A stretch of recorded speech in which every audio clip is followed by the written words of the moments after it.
خاندان نے جو ہے سزا ہونے کے بعد جہاں تک ان کا 302 کا جرم تھا اس میں ان سے کمپاؤنڈیبلٹی کے تحت کمپرومائز کیا، پیسے لیے کہ نہیں لیے میں اس بحث میں نہیں جاتا، بٹ انہوں نے کہا ہم اس کو فارگیو کرتے ہیں۔ تو 302 کی سزا ہے وہ شاہ رخ جتوئی کی 2014 یا 15 میں ختم ہو گئی تھی، بیکاز خاندان معاف کر چکا تھا۔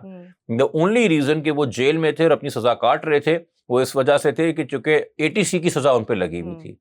جو ان کی اپیل آخر میں سپریم کورٹ پہ سنی گئی وہ اس بات پہ سنی گئی کہ دیکھیں جی میں نے قتل کیا وہ بات نہیں ہے، بٹ جو میں نے قتل کیا کیا وہ دہشت گردی کے زمرے میں آتا ہے کہ نہیں، کیا میں نے یہ قتل جو ہے میرے قتل سے خوف و ہراس پھیلا، یہ ایک اور بحث ہے، بٹ کیا میں نے خوف اور ہراس پھیلانے کی نیت سے قتل کیا تھا یا میں نے بس اس انسان کو سبق سکھانا تھا جس کا میں نے قتل کیا، اور میں اس کے خاندان تک اپنے آپ کو محدود رکھا ہوا تھا اپنی سوچ کو لے کے۔ چونکہ یہ دہشت گردی کی تشریح ہم نے کی غلام حسین کیس میں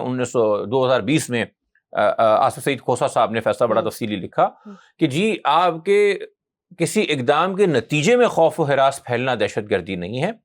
خوف و ہراس پھیلانے کی نیت سے وہ اقدام کرنا بے شک اس کے نتیجے میں خوف و ہراس پھیلے نہ کہ نہ پھیلے وہ دہشت گردی ہے۔ جس نیت سے جرم کیا جائے وہ ضروری ہوگا، جرم کے جو نتائج ہوں گے وہ ضروری نہیں ہوگا۔ میرے خیال میں یہ بھی ایک بڑی پرابلمٹک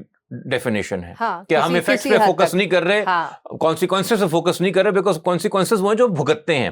وہ جو اپنی ذہن پہ نیت لے کے آیا تھا ہم سے اس کو تک اپنے آپ کو محدود نہ رکھے، کانسیکوینسز کو بھی ہمیں ایڈریس کرنا ہوگا۔ خیر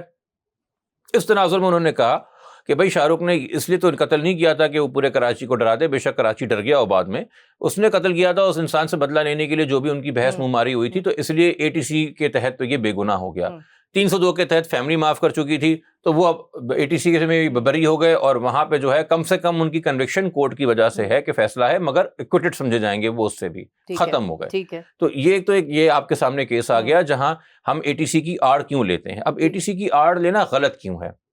یہی غلام حسین کیس نے جیسے شاہ رخ جتوئی کو بری کر دیا، یہی تشریح اب آلموسٹ ہر دوسرے کیس میں جس میں آپ سوچ کے مطمئن ہو جاتے ہیں کہ دہشت گردی کی دفعات لگی، بندہ کہیں نہیں بھاگے گا، وہ اینڈ میں بری ہو جائے گا۔